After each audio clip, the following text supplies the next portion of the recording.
In the previous video, we looked at categorical data. Now we'll be looking at numerical data. So numerical data is data that can be counted or measured. So we've got some responses that I want answered here. The first question is, how many goals did you score on the weekend? And what are the heights of students in the class? So if you can just write down some responses to those, just pause the video, and when you're ready to go, press play to check what answers could come up. So we'll go through these answers now. How many goals did you score on the weekend? Well, if it was me, I'd probably have 0, right? Depends what sport it is. If it was footy, probably around 0 because I was a backman. So you don't often score goals if you're a backman. There's one game where I scored 1. I'm very happy with that. But what sport were you thinking of? You know, some people say footy, right? But we either have, hockey, netball, whatever, right?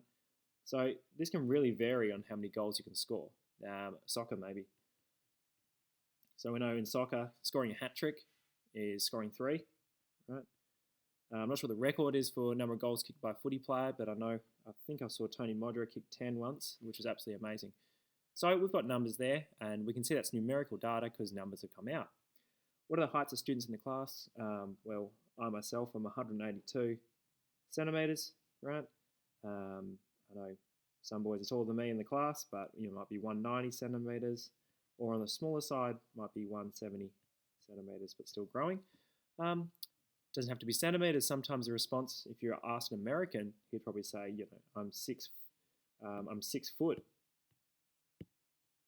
6 foot, or something like that, or 5 foot 2 inches, right? It really depends. You can even answer in terms of meters. I'm like a 1.65 meters. Okay. So all of these are number answers. So this kind of data, when you ask a question like, what's the height of, how tall are you, or how many goals did you score, you get a number response. So it's numerical data. In the next video, we'll look at establishing the difference between categorical and numerical, and then it's over to you to work through some questions.